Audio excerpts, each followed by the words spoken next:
Welcome everybody, and we'll begin with our chant.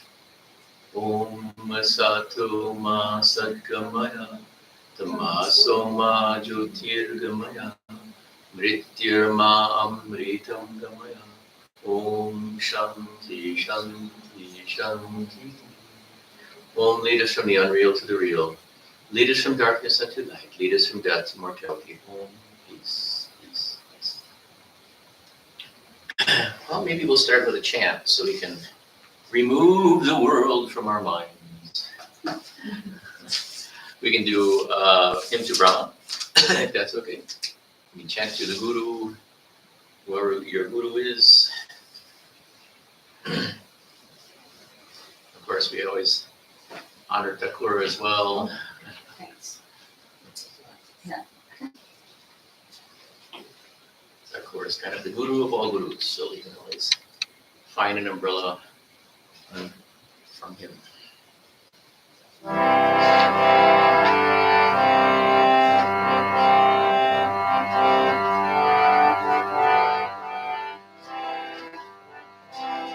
Brahmanandam Parama Shukaram Kevalam Jnanamurti Dvandvahitam Gadana Sadisham Tattvamasya Ekam Nityam Vimalam Achalam Sarvadi Sashi Bhutam Bhavastitam Trigunayitam Sadguru Tam Namami Sadguru Tam Namami Ramanandam Parama Shukaram Kevalam Jnanamurti Vandvatitam Gagana Sadisham Tattvamasya Ekam Nityam Vimalam Achalam Sarvadi Sashi Bhutam Bhavastitam Trigunayitam Sadguru Tam Namami Sadguru Tam Namami, full of bliss, giving joy transcendent of higher knowledge, the abode to no more. The rest heavens, known to all as the one that is pure, permanent, unmoving, the everlasting sphere of all are far beyond qualities and thought. Guru Lord, I bow to thee. Guru Lord, I bow to thee.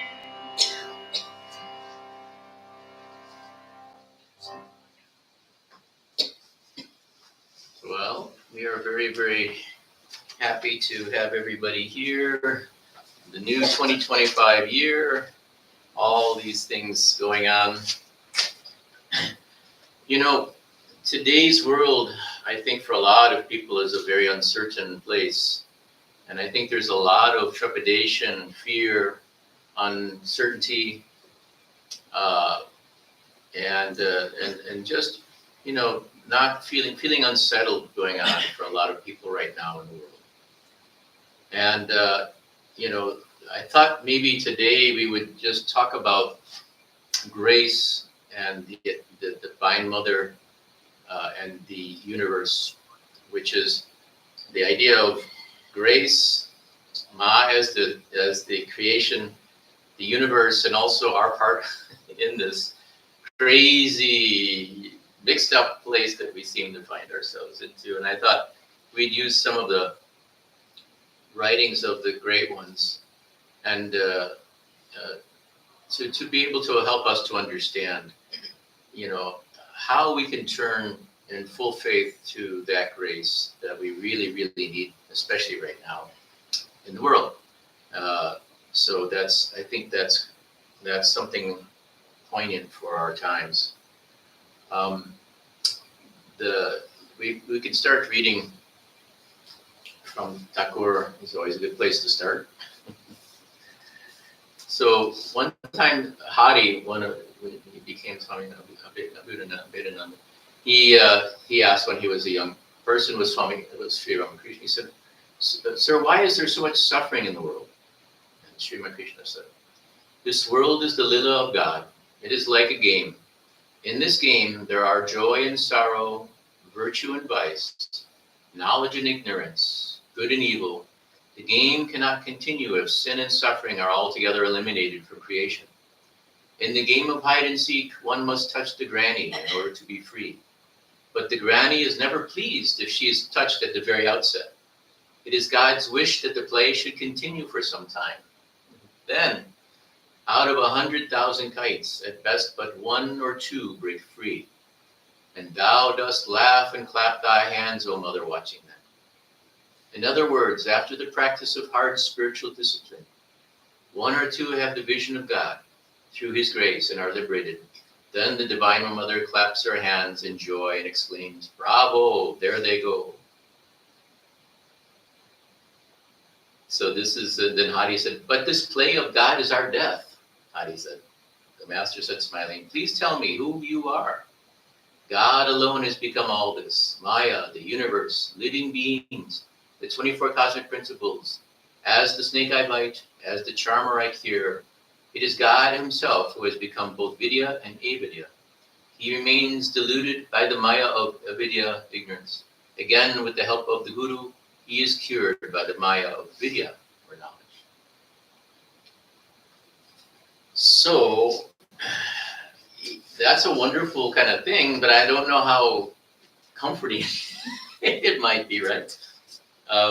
He says, out of 100,000 kites, right, who have hard discipline, hard spiritual discipline. So how many of us can say that we practice hard spiritual discipline in this life? But one or two, through his grace, are liberated. So that certainly is not as calming as we may need right now. By the way, this is the continuation of what he said. He said, "Remains deluded by the Maya of Vidya. He is cured by the Maya of Vidya, knowledge. Ignorance, knowledge, and perfect wisdom. The Jnani sees that God alone exists and is the doer, that he creates, preserves, and destroys. The Vijnani sees that it is God who has become all this." So again, cold comfort for some of us, unless we're Jnanis or Vijnanis. A couple of things that I might add, and we'll just kind of talk through this as we go, because there are more things that Thakur said and some other great beings have said that will make more help right now. But one thing I'm always realizing too is that this world has always gone through all of these cycles before. This is nothing new. This craziness that we have now is not new. Look at World War II. Look at World War I. Horrible things were happening there. People were being slaughtered, thrown into gas ovens. People were being butchered because of ethnicity. This racial purity kind of thing. This is not new. This has all been a replay of these old horrors. And they say if we don't learn from the past, we are doomed to repeat it. What Swamiji said that kind of helps us is that the evolutionary circle is a spiral up. So even though it may seem like we're coming to another point where we were before, in some way, we're slightly higher than where we were before, in this cycle at least. And this is confirmed with the teachings of Yogananda's Guru, Swami Sri Yukteswar, who talked about a 24,000-year cycle, that he confirmed that we are in an ascending cycle, part of the cycle. It's not a descending. So this is again something to think about. Is that we thought that the end of the world was going to happen multiple times through the past 100 years. You know, World War I looked like the end of the world, World War II especially. And of course, the atom bomb scares between Russia and America. We all thought that we were building bomb shelters and finding a way to hide our valuables in the earth and so on. But it's also stated that there are great ones, Thakur and the great ones, who are in charge of the evolutionary plan of this planet, that are guiding this subtly. And subtly, they tip the scales where they need to, so that it doesn't tilt into the destruction, horrible part that's the possibility of life, of these things. And there's stories upon stories where, in the past, if you look at World War II or the war in the Cold War, there's stories upon stories where, if you look at the generals and talk to the soldiers, there was critical times when something seemed to divine change the direction of things. And all of a sudden, the dynamics changed, where it could have just as easily gone the other way, and the dark forces would have taken over. Time and time again, you see this. And so we'll talk about some things that we can do in general to make us calmer. But we're also going to talk some things we can do ourselves to create a shelter of peace and calm that is unassailable by anything. And here's what Sherman Krishna also said. God cannot be realized through mere scholarly reasoning. Has anyone truly understood what Mother Kali is? Even the 6 darshanas are powerless to reveal her. She cannot be realized by means of mere scholarship. One must have faith, love, faith and devotion. One realizes God easily through devotion. He is grasped through the ecstasy of love. So, something that's been occurring to me, and I think that I'm trying to learn in my lifetime here, and it seems to be a big learning, is that we should be so anchored in that inner world through our japa, through our inner life, through our meditations, that the external world is not a threat. We don't react to it anymore. That's really hard. That's really hard. But they say it is possible, and it's absolutely necessary. And if you look at times and places when you're placed in a situation, you usually have the ability, it's usually perfect to learn certain things, right?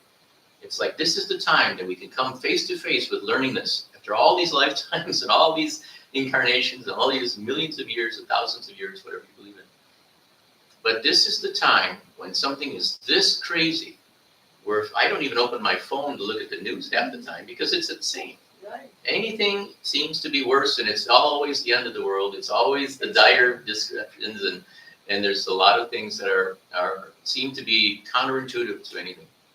So all we can do is to create that inner world of peace and withdraw into it, so that we find that we can connect with, if we can connect with that peace now in all of this stuff, then we can always connect with that peace no matter what, even when death comes, even when whatever happens to us.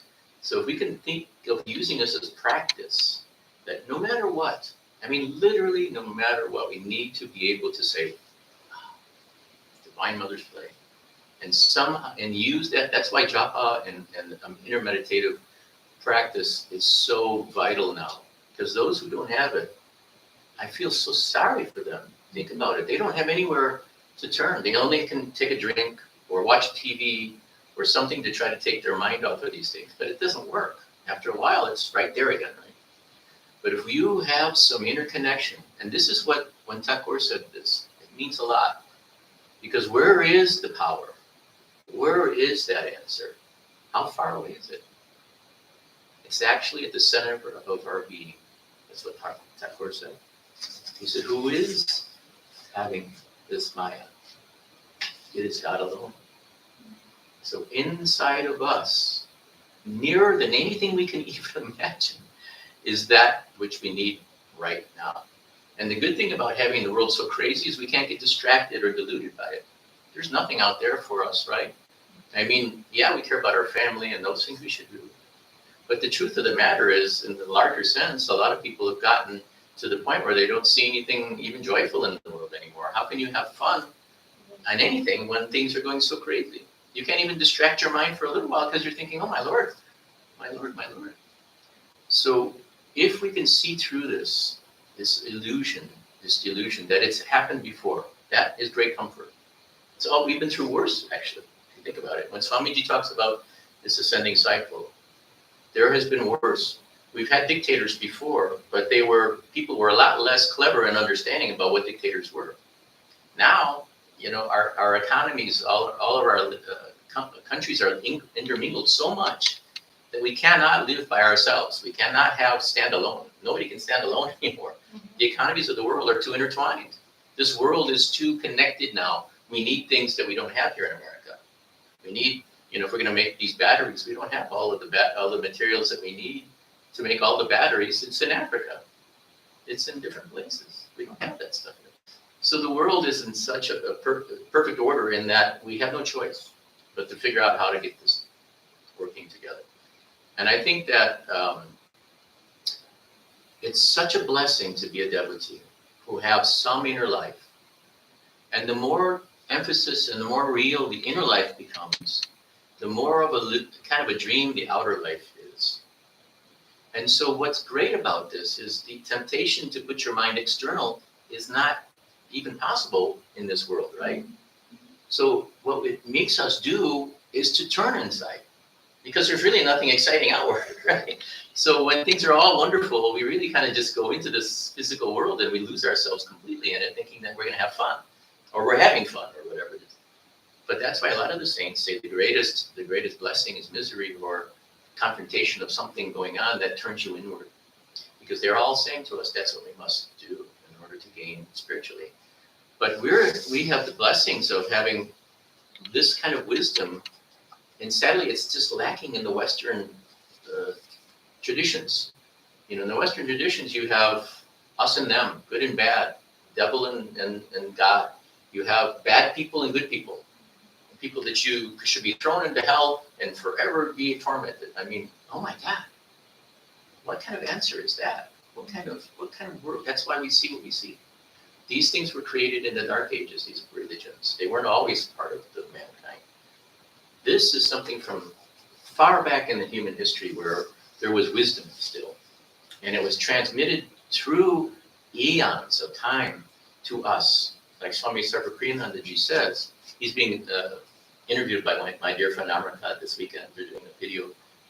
They'll be showing it. So he did it before when I was with him. I was invited to go, but I couldn't. I'm here.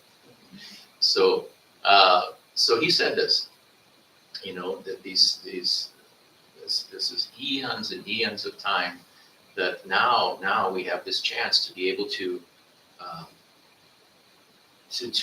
find this peace and find this wisdom. And he said that India is the oldest continuous civilization on Earth. It's the oldest continuous civilization. So they alone were the ones to bring Sanatana Dharma, anything that has real substance to it, to the present time. All the other ones, there was Egypt, there was Babylonia, there was Assyria, all of these other ancient civilizations perished. And so any wisdom that they might have been able to pass down to us were stopped. Egypt, anything that they had was totally crushed because in the Islamic kind of situation, they burnt down the libraries in Alexandria. All the ancient wisdom was lost. All of it was gone for the Western world. The only thing that was left was the Bible, Quran, these things that were created. Where Sri Kishwarji says was the lowest time of our 24,000-year history, 599 AD. He said that was the lowest time in human evolution. And from there we go up. So think about that. What is influencing us right now is really not helpful. To most of the people, that's all they have.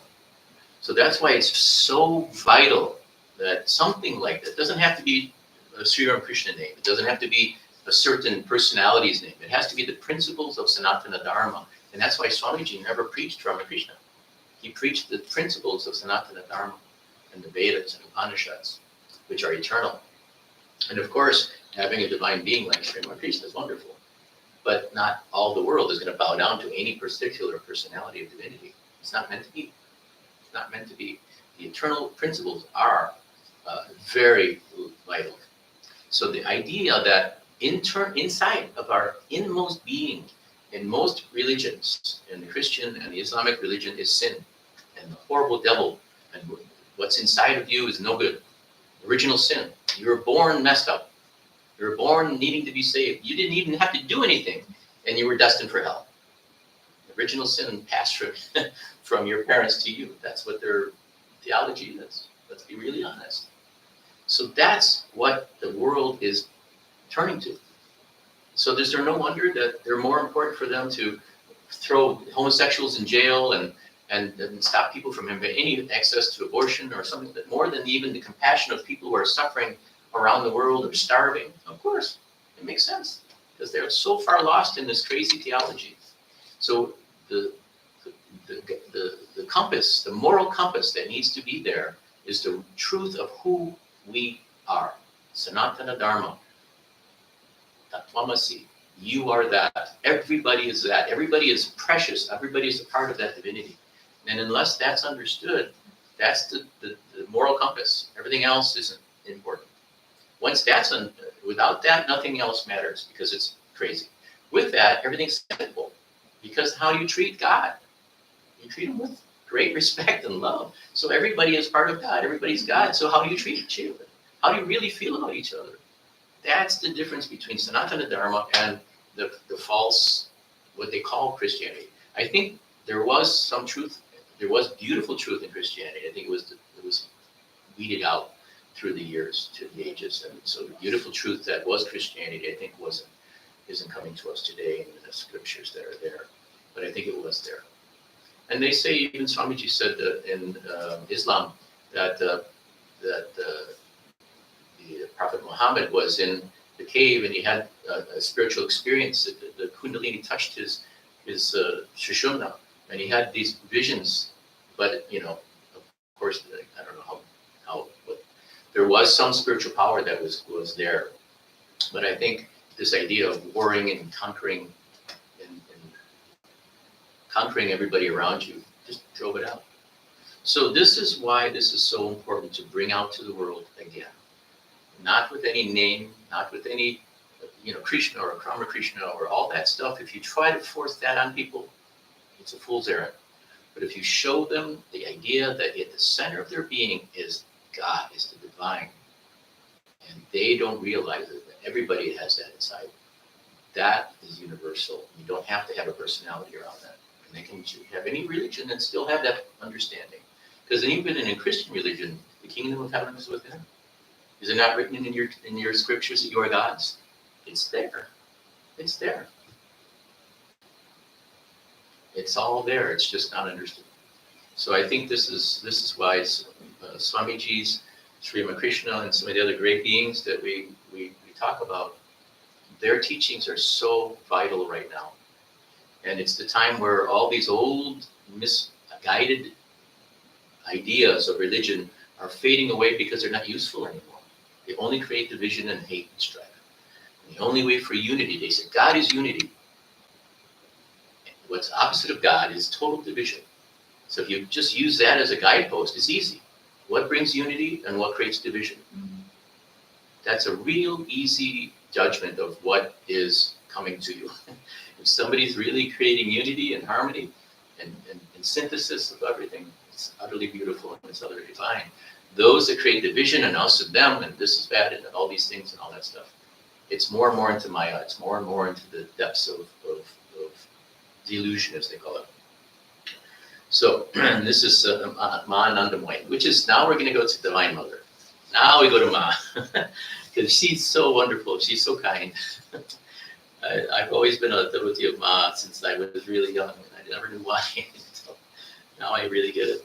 Because Ma's the synthesis. Not only does she we always think of our mother as our loving protector, and she's unconditionally forgiving us. And no matter how many times we mess up, she still loves us, right? Even if we're really bad, she loves us. But she's also the essence of wisdom.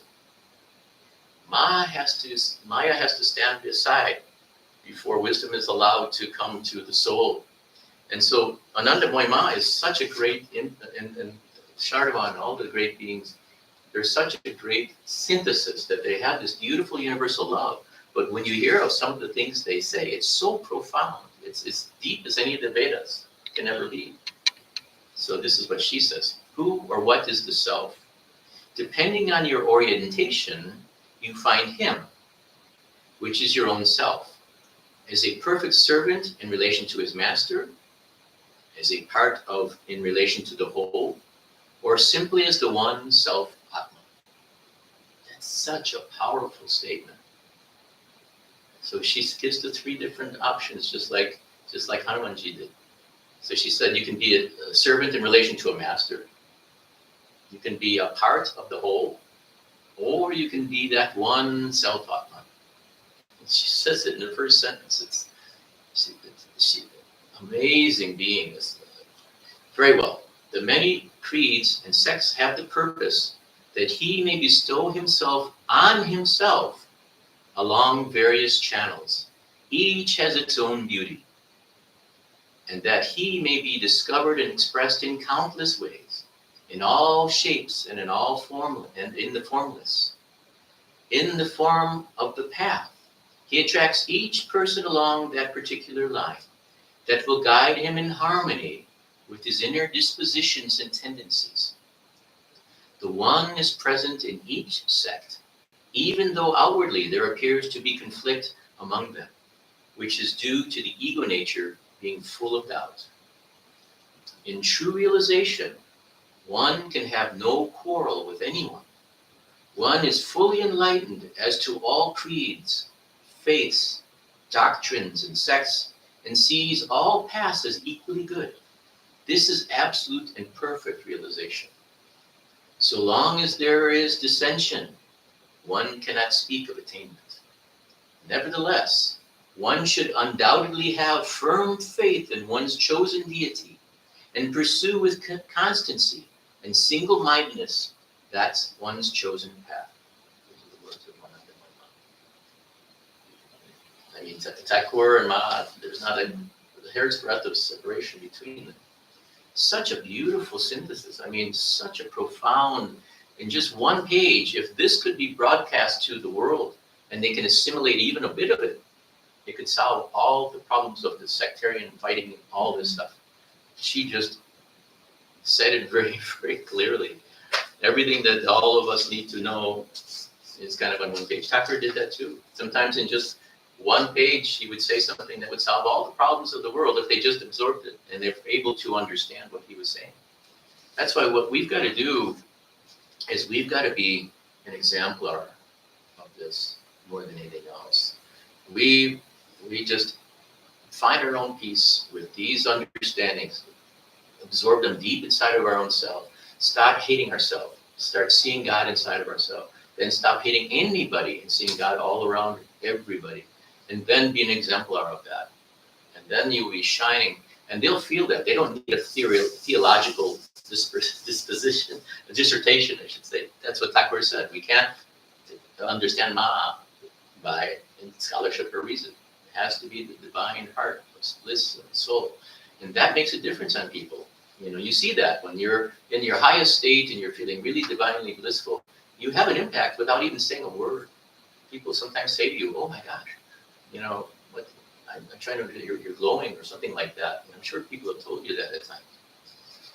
So here's God, and this is again, God alone is truth, happiness, bliss. Do not set your hopes on anything except supreme beatitude, the bliss of the self.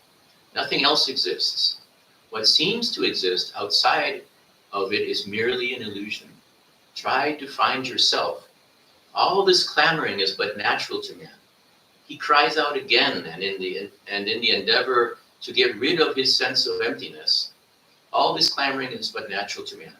He cries out again, and in the endeavor to get rid of his sense of emptiness, The true aim of man's life is to realize God. The question of renunciation arises obviously only in regard to what has to fall away in any case. That which is eternal, that which is truth, has to be embraced. He who has bound himself will ever be attracted to be bound. This is the very nature of the individual. With the help of the Guru, one comes to realize the impermanence of things. Everything is possible through the power of the Guru. Even when you feel you have lost patience, do not relax your efforts, but try again and again. To your last breath, never leave off striving. Pray to him that you may continue to remain at his feet all the 24 hours. He who has been initiated by a Guru must, under his direction, try to keep his mind every minute of his life engaged in spiritual pursuits, such as worship, japa, meditation, the perusal of sacred texts, kirtan, satsang, and the like. One thing that really struck me recently that helped me a lot when they talk about the reality of this world, I really think, and I really hit me hard. I thought about the past, and I asked myself, is it real? It's not here. I can't touch it. Does it have any realness right now? No, it's gone. It's not real. It's ephemeral. The only thing that has left is an impression in your mind. That's the only place that exists. It's in your mind. How about the future? Same thing. It's not there. It hasn't occurred yet. It's not real now. The only impression it creates on you is in your mind, in worries or hopes or whatever, fears, these kinds of things. It's the only power it has is in the mind. The only thing that's real is the eternal now. That's the only thing that you can absolutely say is real. It doesn't mean that this is real, because this can go to a moment. So what is that eternal now that stays? That is that absolute now. That's what the self is. That's what we are. And so that really made things a lot easier on me about this reality of this world. You don't have to fight with it then. It's just logical. It's just you accept it then. It's like, the things that I was really worried about yesterday, they're just like memories. And if I didn't remember them, they wouldn't even have any effect. The future, the same way. So this now, this meditation on who we are, this ultimate now moment, our being, and that's what all the great ones, Sri Ramana was very clear on that. Sri Ramakrishna, Ma, as you see, Ma said this: why is one not always full of bliss while engaged in japa? This is a good one, right? Meditation or other spiritual exercises. Ma, that was the question. Ma, when the object of one's supreme desire has been realized, then only is there bliss. By the sustained practice of japa, a state is reached where one feels that the mind has become one's obedient servant. Then there is the bliss of attainment, the bliss of visions and similar experiences. But one cannot keep up this condition at all times, and therefore bliss is not felt. What should one do in order to always be supremely happy? One has to be constantly engrossed in japa, meditation, contemplation, etc. You want to enjoy a worldly happiness and at the same time experience the bliss of reality. How can you have both? The mind is roaming in all directions, and so what can be the result of a little japa done by fits and starts? By the yoga of sustained and regular practice, the mind must be made one-pointed. So this is what she's saying again, that the japa brings us to that eternal now. That's what his job is, to become one-pointed with that japa. Then we go beyond the word and the sound into that essence of being. That's what japa is truly in any spiritual practice. And this is what all the great ones are saying, exactly the same thing. And you can use any path. That's why they're saying japa can be used exactly the same way to get that eternal now, the truth of your being. This is from Ramana Maharshi. Just drop all seeking, turn your attention inward, and sacrifice your ego, mind to the one self, radiating in the heart of your very being. For this to be your own presently lived experience. Self-inquiry meditation is a direct and immediate way. So again, we can use japa as a route. We can use prayer. We can use good works and so on. But what they're saying too is that at a certain point, if you want the direct route, it's that sacrifice your ego, mind into oneself, radiating in the heart of your very being, that eternal now, that self. That's all we have to do, and it's right now. You can experience it right now. It's nothing mysterious. This is what Raman is saying. All we have to do is abide in that and not be distracted. What's great about crazy world situations is we're not so much distracted. Sometimes all we can do is just, either you lose it or you just sit there and find that self and just hold on for dear life, because that's all that is comforting. That's all that brings any peace. It's so beautiful. This is from Ananda Moylan. We'll have Thakur and we'll finish up.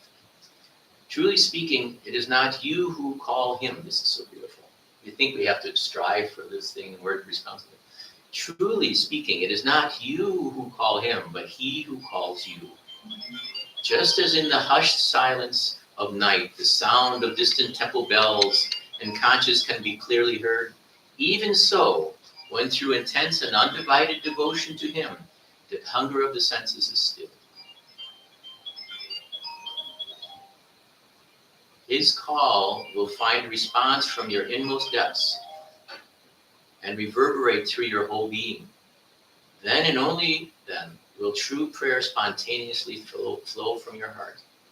His divine call is bound to come to everyone, for Shiva, the eternal spirit, has resolved himself into Jaivas, sentient beings, and every creature has to become reconverted again to Shiva. I'll say that again. Just as water freezes into ice, and ice melts into water, so the play of transformation of Shiva into Jaiva and Jaiva into Shiva goes on and on through eternity. So again, this is what she's saying. His call will find response from your inmost depth and reverberate through your whole being. Then and only then will true prayer spontaneously flow from your heart. This divine call is bound to come to everyone, for Shiva, the eternal spirit, has resolved himself into Jaivas, the sentient beings. So Shiva became us. And every creature has to become reconverted again to Shiva. It's not even our choice. The call will come to everyone, even if we don't, as Ramana said, even if we don't have a desire for it, it has to come. Just as water freezes into ice and melts into water, so the play of transformation of Shiva to Jaiva and Jaiva to Shiva goes on and on through eternity. It's amazing. And this is a little helpful. It's the Gita, the Bhagavad Gita. Surrender exclusively unto him with your whole being, O Bharat. By his grace, you will attain perfect peace in eternal abode. That's helpful. This is beautiful too. This is Ramana Maharshi. Silence is of four kinds. Silence of speech, silence of the eye, silence of the ear, and silence of the mind. Only the last is pure silence.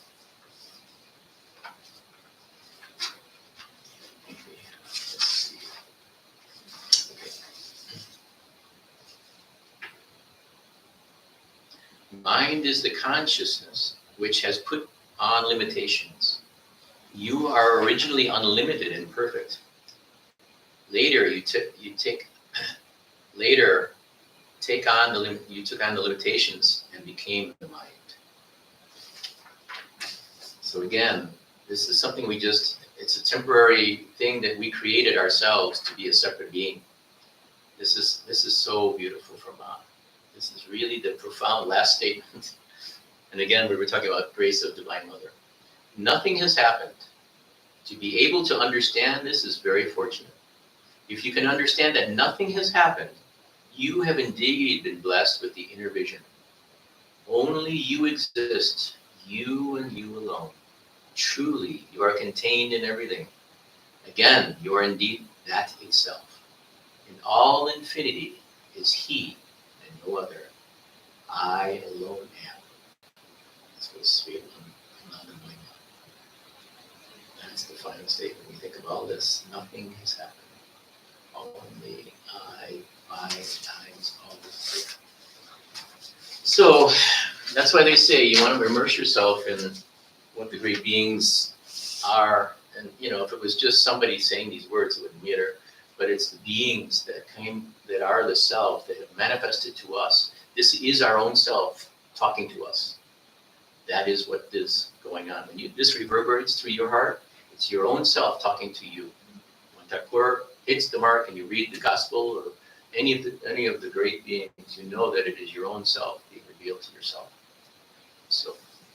So why don't we do this? Let us have a short chant to get us calm, peaceful. Then we'll do a short meditation. Remember the meditation we talked about with Soham, where you breathe in 3 times, exhale, breathe in 3, exhale. And then after the 3rd time when you exhale, just let your breath become natural. And let it flow by itself. Don't try to control it. And just observe it. That's all you've got to do. Just be aware of the breath as it comes in the nostrils, goes out. It goes in and comes out, comes in and goes out. So when the breath goes in, so. When it goes out, hum. So, so, and just watch it come and go.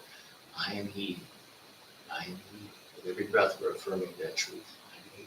Find that eternal now, that eternal self, the real self. And we'll chant first, and then we'll do that meditation. We'll do the breathing after the chant. Then we'll do our 3 times breathing, and then we'll just do Soham. Okay. Let's do the chant to Divine Mother. I think that might be good, since we're talking about Ma needing her help.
now let's do our breathing together, all together. So we'll breathe in twice through the nose, hold it, and exhale through the mouth, like that. We'll do it 3 times, okay? So let's start with inhale.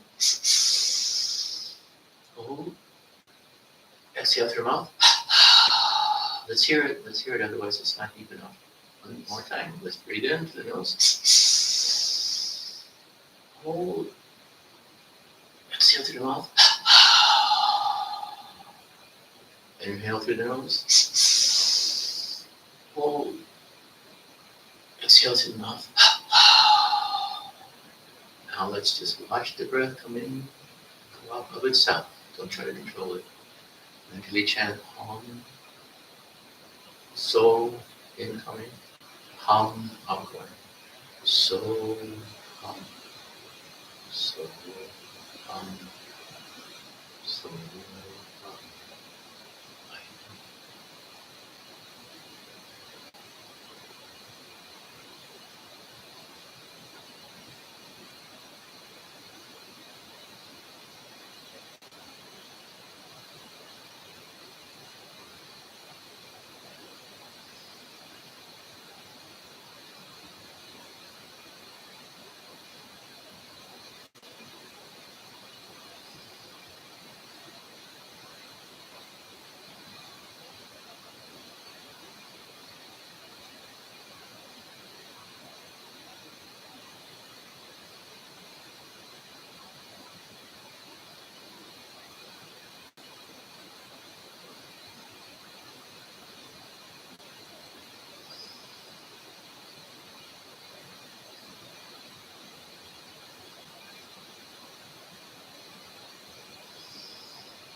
thank everyone. We'll finish with Ramakrishna Sharanam, if that's okay. And if you want to get your things ready, do that. That's fine. We just want to say this is really obviously an amazing time, and my heart goes out to everyone. And there's so much suffering in this world. Prayers, are always a great idea too. So if we all pray for the upliftment of the world and send out love and peace to those, perhaps it can have some effect, especially on those in power, to pray for their enlightenment or understanding, so that they can have compassion on those that they have power over. Would be a really good thing right now too. So we thank you all. We'll see you next Saturday at 3 p.m. for RT and Puja, and then 4 p.m. we'll have a little talk, and then we're going to be looking at bringing in not only Samyata Vidyanandaji in March, but also another Swami to be named. We'll see if our Pashanandaji's knee is up to it. We'd love to have him come, because he's promised to come. Yeah, he was supposed to come, but his knee, he had an operation on it, so sadly he wasn't able to. So hopefully, I'm going to reach out to him. Let's see. But we'll bring somebody here, okay? And by the way, too, if there's any of those of you guys, we'll send out an email. We would really appreciate, I know some of you guys are not in a position, and some of you are already doing a lot for the group here, but if there's anybody who has the ability to do some donation, we'd love to have just even a goal of $500 a month, so we have some money to bring these swamis in. We usually pay for their airfare, and of course they stay here and all that sort of thing. But there are some monies that come into the group every month, but we talked to Swami Abhividyanandaji, and it would be wonderful if all the group together, if we had an extra $500 a month coming in, that we'll be able to do all of these things this coming year. So that's something we wanted to mention. I'll send an email out.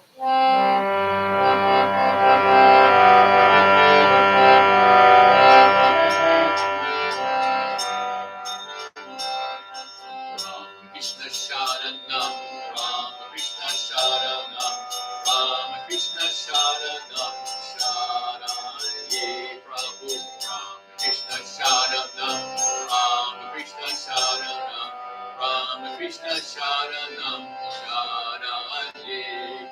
Kripahi Kevalam, Kripahi Kevalam, Kripahi Kevalam, Sharanye.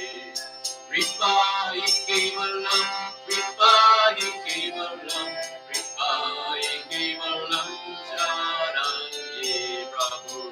Krishna Sharanam, Rama Krishna Sharanam, Rama Krishna Sharanam, Sharanye Prabhu. Krishna Sharanam, Rama Krishna Sharanam, Rama Krishna Sharanam, Sharanye. Sharanagaituham, Sharanagaituham, Sharanagaituham, Vande. Sharanagaituham, Sharanagaituham, Sharanagaituham, Vande. Prabhu, Krishna Sharanam, Rama Krishna Sharanam, Rama Krishna Sharanam, Sharanye Prabhu. Krishna Sharanam, Rama Krishna Sharanam, Rama Krishna Sharanam, Sharanye. Namo Sri Gurave, Namo Sri Gurave, Namo Sri Gurave, Namo Namo. Namo Sri Gurave, Namo Sri Gurave, Namo Sri Gurave, Namo Namo.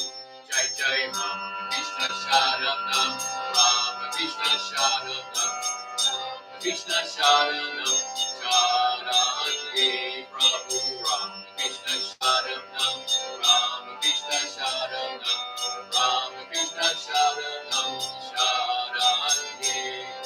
Ram Krishna, Jaya Jaya Ram Krishna, Ram Krishna, Jaya Jaya Ram Krishna, Ram Krishna, Jaya Jaya Ram Krishna, Ram Krishna,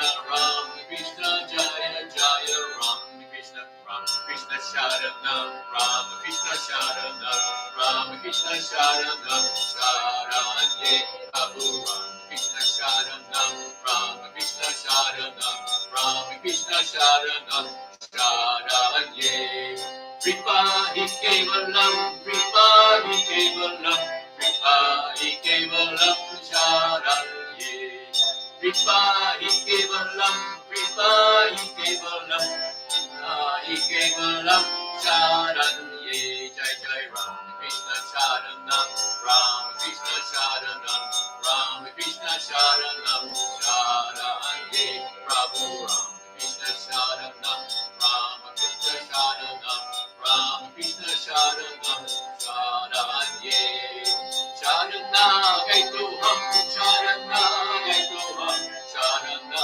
Gaitu Ham Hande Sharana Gaitu Ham Sharana Gaitu Ham Sharana Gaitu Ham Hande Prabhu Ram Krishna Sharanam Ram Krishna Sharanam Ram Krishna Sharanam Sharanye Prabhu Ram Krishna Sharanam Ram Krishna Sharanam Ram Krishna Sharanam Sharanye Namo Sri Gurave Namo Sri Gurave Namo Sri Gurave Namo Namo Namo Sri Gurave Namo Sri Gurave Namo Sri Gurave Namo Namo Jai Jai Rama Krishna Sharanam Rama Krishna Sharanam Rama Krishna Sharanam Sharanye Prabhu Rama Krishna Sharanam Rama Krishna Sharanam Rama Krishna Sharanam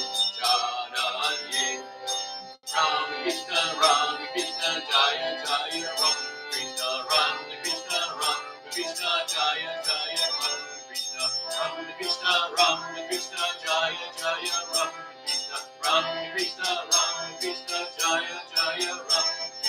Rama Krishna Jaya Jaya Rama Krishna Jaya Jaya Rama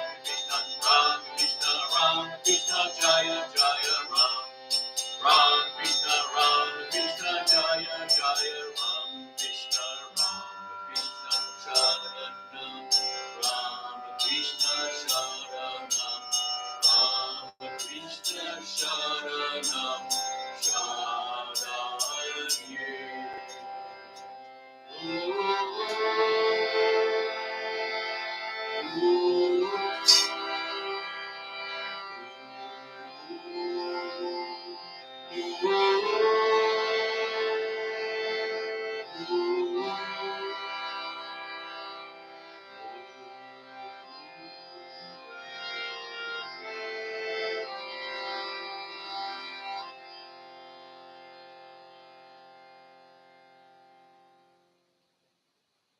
Shri Krishna Jai Maha.